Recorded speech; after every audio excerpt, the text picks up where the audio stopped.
Hello दोस्तों, आप सभी का स्वागत है समसामयिक घटना चक्र के ऑनलाइन प्लेटफॉर्म पर। आज अपने इस वीडियो में हम बात करेंगे 5 जनवरी 2025 के महत्वपूर्ण करंट अफेयर। 5 जनवरी 2025 के करंट अफेयर में हम लोग बात करेंगे जो भी महत्वपूर्ण खबरें पत्र पत्रिकाओं में रही, PIB, Dainik Jagran, the Hindu, Indian Express, Hindustan, Amar Ujala इत्यादि जितने भी महत्वपूर्ण खबरें हैं जो आपकी परीक्षा के दृष्टिकोण से इंपॉर्टेंट है, आपके एग्जाम के लिए इंपॉर्टेंट है, उन सभी खबरों पर हम लोग अपने इस वीडियो में चर्चा करते हैं। ये वीडियो लाने का उद्देश्य हमारा सिर्फ इतना है कि बहुत से लोग ऐसे हैं या जो महत्वपूर्ण खबरें हैं न्यूज़पेपर नहीं पढ़ पाते बहुत से लोग, ठीक है। तो न्यूज़पेपर जब नहीं पढ़ पाते हैं तो उनकी जो महत्वपूर्ण खबरें होती हैं, ठीक, उनकी महत्वपूर्ण खबरें आंखों से ओझल रह जाती हैं और वो खबरें आंखों से ओझल ना रहे, इसी चीज को ध्यान में रखते हुए हमारे द्वारा ये सीरीज स्टार्ट की गई है समसामयिक घटना चक्र के द्वारा कि जो एग्जाम ओरिएंटेड पॉइंट जो आपके पत्र पत्रिकाओं में आती हैं वो सारे पॉइंट आपके समक्ष प्रस्तुत किए जाए जिनसे आपकी तैयारी बेहतर हो सके। उसी दृष्टिकोण को ध्यान में रखते हुए आइए स्टार्ट करते हैं 5 जनवरी 2025 के महत्वपूर्ण करंट अफेयर। सबसे पहले हम दिवस पे बात करेंगे, जैसा कि मैंने पहले दिन से स्टार्ट किया था, ठीक है। आप लोगों के कमेंट जो सुझाव थे, सुझाव के आधार पर ही दिवस को सबसे पहले लगाया जाता है। किसी ने सुझाव दिया था कि सर जब वीडियो स्टार्ट करिए तो सबसे पहले दिवस और उसके थीम बताया करिए। तो हम लोग देखते हैं जो 5 जनवरी 2025 है, तो 5 जनवरी 2025 को कौन सा दिवस मनाया जाता है? तो नेशनल बर्ड डे मनाया जाता है। कौन सा दिवस? नेशनल बर्ड डे मनाया जाता है। और यही अगर जो थीम की बात करें, नेशनल बर्ड डे यानी कि जो राष्ट्रीय पक्षी दिवस है, राष्ट्रीय पक्षी दिवस का थीम क्या है? Protecting our world, protecting our future. याद रखना, protecting our birds, protecting our future इसका थीम है। ये थीम आपके परीक्षा के दृष्टिकोण से इंपॉर्टेंट है नेशनल बर्ड डे के, ठीक है। तो यहां पे हमने दिवस के बारे में बात कर लिया। अब आइए हम लोग अपने करंट पे चलते हैं जो पत्र पत्रिकाओं में महत्वपूर्ण खबरें रही। जीएसटी संग्रह दिसंबर 2024 में 7.3% बढ़कर कितना हो गया है? जो दिसंबर 2024 में अगर जब तुलना करें दिसंबर 2023 में, तो दिसंबर 2023 से दिसंबर 2024 में अगर जो देखा जाए तो कितने परसेंट की वृद्धि दर्ज की गई? 7.3% की वृद्धि दर्ज की गई है। और तुलनात्मक रूप से अगर जो हम देखें तो बढ़कर कितने लाख करोड़ रुपए हो गए जीएसटी कलेक्शन? तो जीएसटी कलेक्शन 1.77 लाख करोड़ रुपए का जीएसटी कलेक्शन हुआ है दिसंबर 2024 में। तो दिसंबर 2024 में 1.77 लाख करोड़ जीएसटी की संग्रह हुआ, कलेक्शन हुआ है। दिसंबर 2023 में 1.64 लाख करोड़ की तुलना में 7.3% अधिक है। यानी कि अगर जो तुलनात्मक रूप से देखा जाए तो 2023 की तुलना में 2024 में जीएसटी कलेक्शन बढ़ा है और उसी चीज का डाटा यहाँ पे आपके समक्ष प्रस्तुत किया गया है। और ये दिसंबर 2024 की बात हो रही है। चलिए अगली खबर देखते हैं। कैलिफोर्निया में होमवर्क के बोझ को कम करने के लिए नया कानून लागू किया गया है। ये ऐसे ही क्वेश्चन आपकी परीक्षाओं में पूछे जाते हैं। यूपीपीसीएस जो है अब इस तरीके के क्वेश्चन ज्यादा पूछ रहा है। जैसे 2022 में शायद पूछा गया था कि धूम्रपान बैन, न्यूजीलैंड के द्वारा धूम्रपान बैन के बारे में पूछा गया था। उसी प्रकार इस बार जो शिक्षा से रिलेटेड था, तमिलनाडु के द्वारा कोई गाइडलाइन जारी किया गया था, उससे संबंधित क्वेश्चन पूछा गया था। और अब यहां पर देखिए कैलिफोर्निया में जो होमवर्क कल्चर है, होमवर्क का बोझ है, उसको कम करने के लिए नया कानून बनाया गया है, हेल्दी होमवर्क एक्ट, ठीक है। हेल्दी होमवर्क एक्ट के तहत छात्रों को सीखने और स्वास्थ्य को प्राथमिकता दिया जाएगा। जो हेल्दी होमवर्क एक्ट है, ये हेल्दी होमवर्क एक्ट किसके द्वारा लाया गया है? तो कैलिफोर्निया में लाया गया है। कैलिफोर्निया अमेरिका में पड़ता है। आगे बात करें, कैलिफोर्निया शिक्षा विभाग 1 जनवरी 2026 तक स्कूल जिलों के लिए दिशा निर्देश जारी करेगा। यानी कि 1 जनवरी 2026 तक के लिए जो कैलिफोर्निया का शिक्षा विभाग है, शिक्षा डिपार्टमेंट, एजुकेशन डिपार्टमेंट है, उसके द्वारा गाइडलाइन जारी की जाएगी कि किस प्रकार जो बच्चे हैं उनको होमवर्क में हेल्दी होमवर्क कल्चर को बढ़ावा दिया जाए और जिससे उनके मानसिक तथा शारीरिक यानी कि फिजिकल और मेंटल हेल्थ को प्राथमिकता दी जा सके, ठीक है। तो यहां पे हमने कैलिफोर्निया के होमवर्क कल्चर के बारे में बात कर ली, हेल्दी होमवर्क एक्ट के बारे में। चलिए अगले पॉइंट पे देखते हैं। उत्तराखंड में हल्द्वानी में महाभारत वाटिका का निर्माण किया जाएगा। जो हल्द्वानी है वहां पर महाभारत वाटिका का निर्माण किया जाएगा। उससे संबंधित पॉइंट्स को देखते हैं।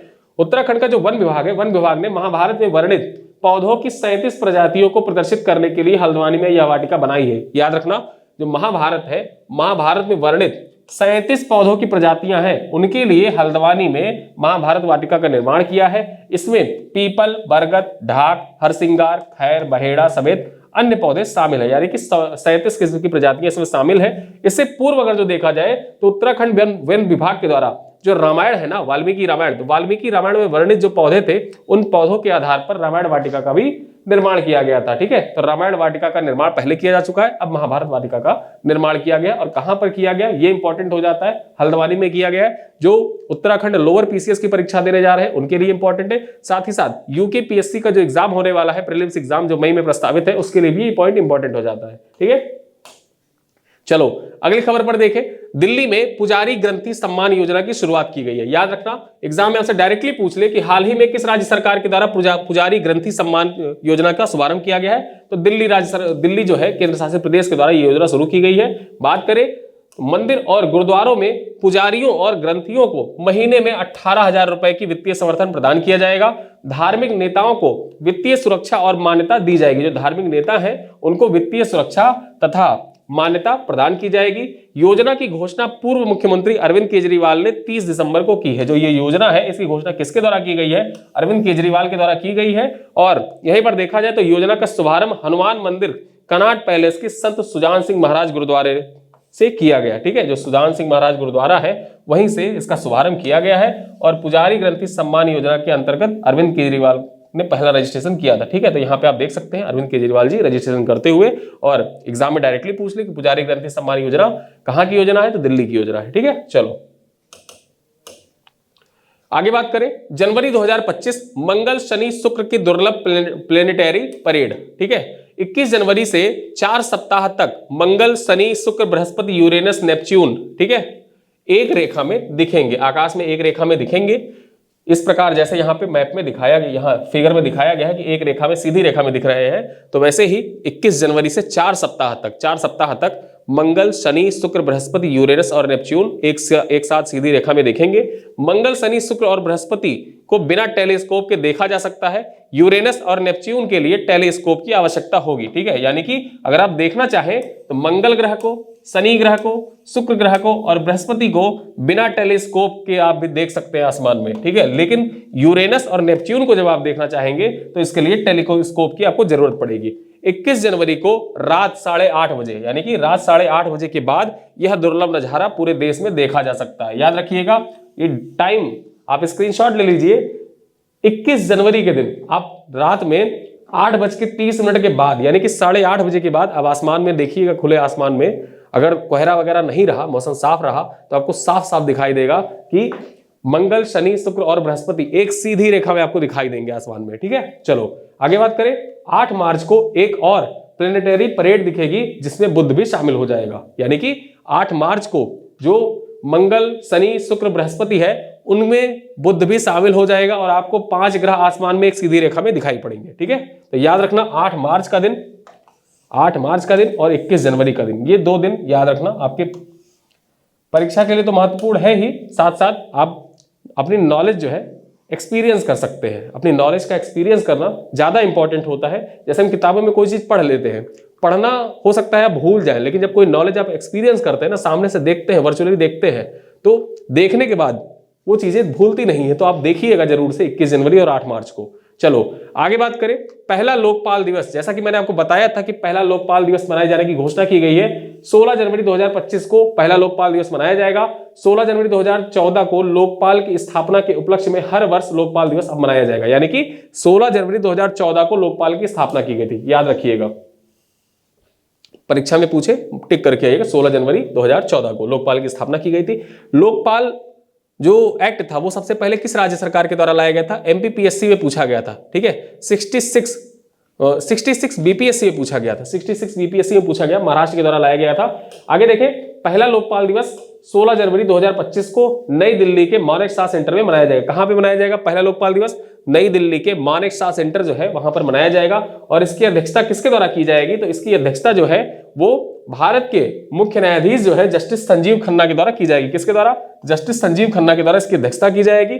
और जस्टिस एएम खानविलकर वर्तमान में लोकपाल के अध्यक्ष हैं। ठीक है, मार्च 2024 से एएम खानविलकर, अजय माणिकराव खानविलकर जो है ये वर्तमान में जो लोकपाल है, लोकपाल के अध्यक्ष हैं। वहीं पर पिनाकी चंद्र घोष जो थे वो पहले अध्यक्ष थे लोकपाल के। ठीक है, तो यहाँ पे लोकपाल के बारे में सारी पॉइंट्स हमने चर्चा कर ली। अगला देखते हैं, अगली खबर क्या थी न्यूज़पेपरों में? गंगाधर राष्ट्रीय पुरस्कार। गंगाधर राष्ट्रीय पुरस्कार के बारे में चर्चा करें तो उड़िया कवित्री प्रतिभा सतपथी, ये है प्रतिभा सतपथी जी। ठीक है, उड़िया कवि है, उड़िया कवित्री है प्रतिभा सतपथी को कविता के लिए वर्ष 2023 का यह पुरस्कार प्रदान किया जाएगा। उनकी कविता के लिए यह पुरस्कार जो गंगाधर राष्ट्रीय पुरस्कार है प्रदान किया जाएगा। इसे संबलपुर यूनिवर्सिटी द्वारा प्रदान किया जाता है। याद रखना, जो गंगाधर राष्ट्रीय पुरस्कार है वो किसके द्वारा प्रदान किया जाता है? जो संबलपुर यूनिवर्सिटी है, संबलपुर यूनिवर्सिटी के द्वारा यह पुरस्कार प्रदान किया जाता है। चलो अगली खबर देखें। दीपक सूद के स्थान पर मनीष सिंगला, ठीक है, क्या नाम है? मनीष सिंघल। दीपक सूद पहले थे एसोचैम के अध्यक्ष, अब उनके स्थान पर मनीष सिंघल जो है ये एसोचैम के नए महासचिव बने हैं। ठीक, नए महासचिव नियुक्त किए गए हैं और ये है मनीष सिंघल जी। ठीक है, मनीष सिंघल जी जो एसोचैम के नए महासचिव बने हैं। याद रखना, ये आपके एग्जाम के दृष्टिकोण से नियुक्तियों में जो क्वेश्चन पूछा जाता है इस वजह से इंपॉर्टेंट हो जाता है। आगे देखें, महाकुंभ मेला 2025 के लिए आईएमडी का विशेष weather update web page launch किया है। आईएमडी ने विशेष weather updated web page launch किया है। उद्देश्य क्या है? महाकुंभ मेले के हर 15 मिनट में मौसम अपडेट और दिन में 2 बार विस्तृत पूर्वानुमान देना है। जो मौसम अपडेट है महाकुंभ में, ठीक है, मौसम अपडेट देने के लिए ये आईएमडी के द्वारा लॉन्च किया गया है वेदर अपडेट। महाकुंभ क्षेत्र में 3 नए स्वचालित मौसम स्टेशन भी लगाए गए हैं। याद रखना, महाकुंभ क्षेत्र है ये। देखिए आपके एग्जाम में इस बार तो महाकुंभ से रिलेटेड कोई प्रश्न नहीं पूछा गया, लेकिन महाकुंभ से रिलेटेड क्वेश्चन आपके मुख्य परीक्षा में पूछा जा सकता है, मेंस एग्जाम में पूछा जा सकता है। साथ ही साथ जो अगला यूपीपीसीएस होने वाला है, यूपी आरओ होने वाला है, उसके लिए महाकुंभ बहुत ही महत्वपूर्ण है। महाकुंभ से क्वेश्चन रिलेटेड उससे पूछे ही जाने हैं आपके एग्जाम में, तो इस वजह से ये पॉइंट याद रखिएगा। आईएमडी के द्वारा 3 नए स्वचालित मौसम स्टेशन लॉन्च किए गए हैं। साथ ही साथ यहाँ पर वेदर अपडेट वेब पेज भी लॉन्च किया गया, किसके द्वारा? आईएमडी के द्वारा। ठीक है, और महाकुंभ का जो थीम है, थीम क्या है? ठीक, लोगो जो है, लोगो में थीम क्या लिखा हुआ है? लोगो में थीम लिखा हुआ है सर्वसिद्धि प्रदा कुंभा, और 76वां जिला जो महाकुंभ नगर क्षेत्र है वो 76वां जिला कुंभ का बना है। आगे देखें, चीन में HMPV वायरस का प्रकोप, HMPV वायरस का प्रकोप, जैसे कोविड-19 फैला था ना, उसी प्रकार से HMPV वायरस जो है वो उसका आउटब्रेक हुआ है चाइना में। अब चाइना जो है इससे संबंधित डाटा को छिपा रहा है, डाटा जो है सबके समक्ष प्रस्तुत नहीं कर रहा है, लेकिन माना जा रहा है कि ये जिस प्रकार कोविड था, कोविड की तरह HMPV वायरस भी फैल रहा है। चीन के ह्यूमन मेटिनोवा वायरस का प्रकोप तेजी से बढ़ रहा है। HMPV के साथ इन्फ्लुएंजा ए, माइक्रोप्लाज्मा निमोनिया और कोविड-19 भी सक्रिय हो गए हैं यहाँ पर। ठीक है, अब इसके बारे में कुछ चीजें जान लें। ह्यूमन मेटानिमोवा वायरस जो है इसके बारे में 23 साल पहले नीदरलैंड में इसकी पहचान की गई थी। बच्चों, कमजोर प्रतिरोधक क्षमता वाले बुजुर्गों को यह बनाता है निशाना। वायरस से ऊपरी और निचले दोनों श्वसन पथ का संक्रमण का खतरा, मतलब जो फेफड़े हैं वो फेफड़े सबसे ज्यादा प्रभावित होते हैं, और सबसे ज्यादा प्रभावित कौन कौन से होते हैं? तो बच्चे होते हैं, जो 5 साल से कम उम्र के बच्चे हैं। साथ ही साथ जो बुजुर्ग हैं, और बुजुर्गों के साथ ऐसा नहीं है कि जवान लोगों में ये वायरस नहीं संक्रमित कर सकता है, सबको संक्रमित कर सकता है। जिसका इम्यूनिटी कमजोर है उसको संक्रमित करेगा। इसी वजह से बचाव क्या है, अभी के लिए इसकी कोई दवा उपलब्ध नहीं है। भले ही 21 साल पहले इसको देखा गया था पहली बार नीदरलैंड में, लेकिन अभी तक इसकी कोई दवा नहीं बनी हुई है। और सुझाव के लिए आप इतना ही कर सकते हैं कि जब भी आप किसी से मिले तो मिलने के बाद अगर आप उससे हैंडशेक करते हैं तो हैंडशेक करने के बाद अपने हाथों को धुलिए, मास्क लगाइए या हैंड सैनिटाइज करते रहिए। ठीक है, और बाकी जो चीजें हैं इससे रिलेटेड डाटा अभी WHO के द्वारा इसको ना पेंडेमिक ना एपिडेमिक घोषित किया गया है, तो इससे रिलेटेड जो डाटा है वो आगे आते रहेंगे, और जब जब इसके रिलेटेड डाटा आएंगे तो मैं आपके लिए अपडेटेड वीडियो लाता रहूंगा। चलिए आगे बात करें।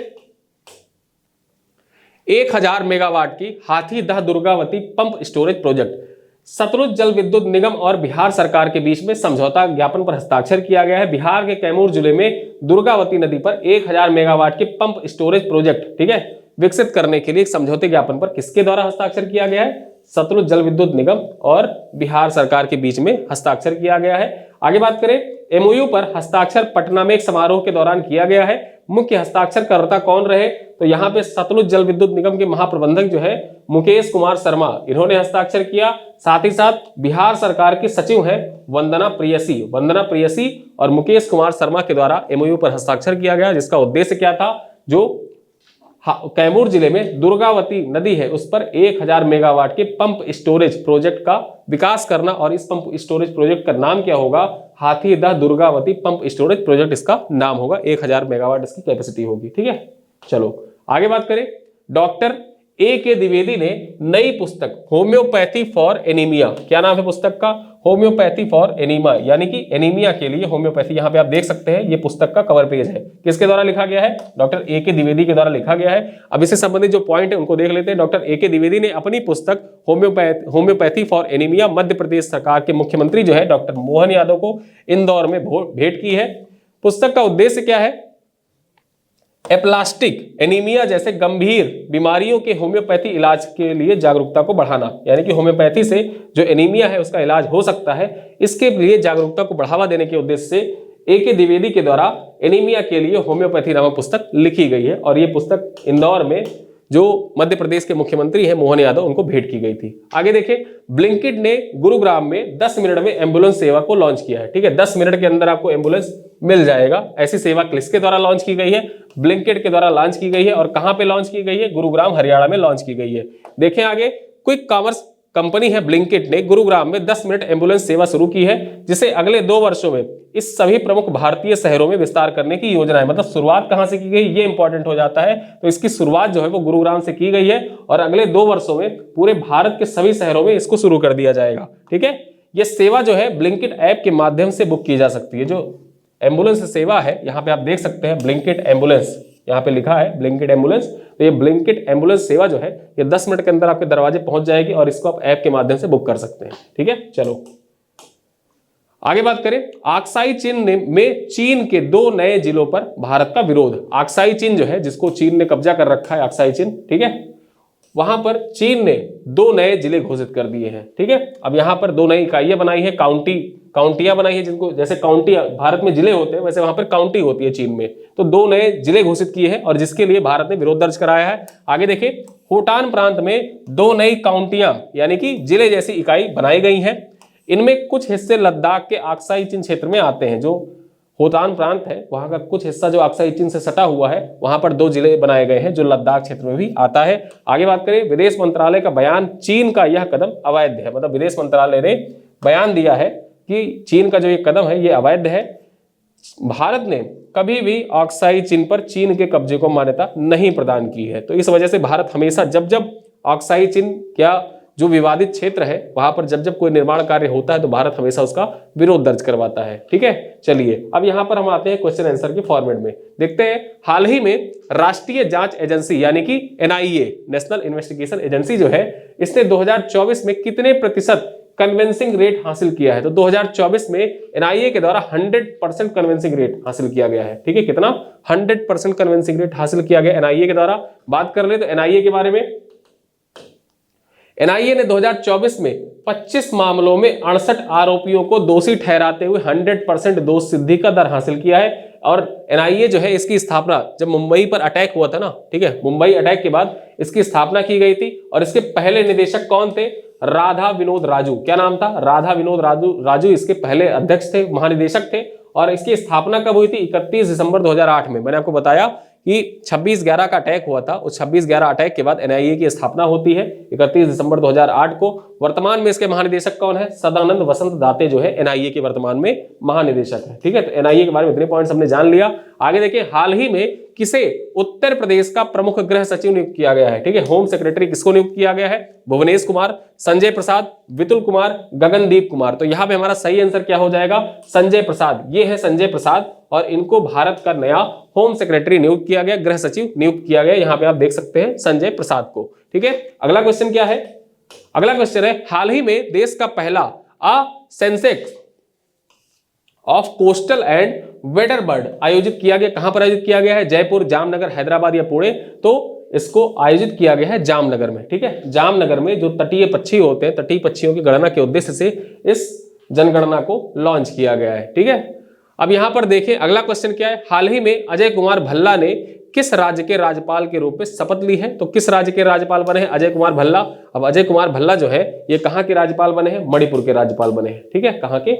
मणिपुर के राज्यपाल बने हैं। अब मणिपुर चर्चा में क्यों रहा? कुछ पॉइंट्स हैं, पॉइंट्स पर चर्चा कर लेते हैं। यहाँ पे देखते हैं मणिपुर क्यों चर्चा में रहा। डी कृष्ण कुमार को मणिपुर उच्च न्यायालय का मुख्य न्यायाधीश नियुक्त किया गया। किसको नियुक्त किया गया? याद रखना, डी कृष्ण कुमार जो है ये मणिपुर उच्च न्यायालय के मुख्य न्यायाधीश बने हैं। साथ ही साथ मणिपुर में निंगोला चक्कौबा, ठीक है, निंगोला चक्कौबा उत्सव हर्षोल्लास के साथ मनाया जाता है। एग्जाम में आपसे पूछे कि निंगोला चक्कौबा उत्सव कहां पे मनाया जाता है? ये मणिपुर में मनाया जाता है। आगे देखिए, मणिपुर के एंड्रो गांव, कौन सा गांव है, एंड्रो गांव को 2024 का सर्वश्रेष्ठ पर्यटन गांव के रूप में चुना गया था। ठीक है, 2024 का सर्वश्रेष्ठ पर्यटन गांव किसको चुना गया था, मणिपुर के एंड्रो गांव को। आगे बात करें, भारत के पूर्वोत्तर में मणिपुर ने उग्रवाद मुक्त होने की घोषणा की है, मणिपुर ने उग्रवाद मुक्त होने की घोषणा की है। आगे बात करें, अगला पॉइंट है, मणिपुर सरकार ने निमोनिया से निपटने के लिए सांस अभियान शुरू की है। ठीक है, निमोनिया से निपटने के लिए किस पूर्वोत्तर राज्य ने सांस अभियान की स्टार्टिंग की थी, तो मणिपुर के द्वारा सांस अभियान शुरू किया गया था। 9 मैतेई चरमपंथी संगठनों ने गृह मंत्रालय ने गैर कानूनी घोषित कर दिए। जो 9 मैतेई चरमपंथी संगठन है, इनको गृह मंत्रालय के द्वारा गैर कानूनी घोषित कर दिया गया है। ठीक है, आगे देखिए, वार्षिक उत्सव, क्या नाम है वार्षिक उत्सव का, वार्षिक उत्सव है, वार्षिक उत्सव मेरा हिचोंगबा मणिपुर में मनाया जाता है। याद रखना, मणिपुर में मेरा हिचोंगबा, और साथ ही साथ में निंगोला चक्कोवा उत्सव, ये कहां पे मनाया जाता है, ये दोनों मणिपुर में मनाया जाता है। ठीक है, तो यहाँ पे हमने मणिपुर से संबंधित जो महत्वपूर्ण पॉइंट्स थे, जो हाल ही में मणिपुर किन कारणों से चर्चा में रहा, उसके बारे में चर्चा कर ली। अब यहाँ पर देखते हैं आज का सवाल। आज का सवाल मैं आपको पहले ही बताता हूं कि जो हमारा आज का सवाल होता है, ये पिछले वीडियो पर आधारित होता है। पिछले वीडियो के क्वेश्चन वहां से उठाया जाता है और इसमें आपसे पूछा जाता है, और इस क्वेश्चन का उत्तर आपको कमेंट बॉक्स में देना है। देखिए, हाल ही में किसे पद्म पाणि लाइफ टाइम अचीवमेंट पुरस्कार से सम्मानित किया जाएगा, भुवनेश कुमार, साई परांजपे, विपुल कुमार या गगन गिल। ये 4 ऑप्शन है, इन 4 ऑप्शन में से एक ऑप्शन सही है, और जो सही ऑप्शन है उसको आपको कमेंट बॉक्स में बताना होगा कि कौन सा ऑप्शन सही है। ठीक है, तो इसी के साथ हमारा ये वीडियो समाप्त होता है। आज का 5 जनवरी 2025 के जो महत्वपूर्ण खबरें थी अखबार में, उस पर हमने चर्चा कर ली। मिलेंगे हम लोग 6 जनवरी 2025 की महत्वपूर्ण खबरों के साथ कल। और इसी के साथ वीडियो कैसा लगा बताइएगा जरूर, कोई कमेंट होगा, कोई फीडबैक होगा तो कमेंट बॉक्स में जरूर लिखिएगा। वीडियो लाइक करिएगा, अपने दोस्तों के साथ शेयर करिएगा। मिलते हैं 6 जनवरी की करंट अफेयर में, तब तक के लिए धन्यवाद।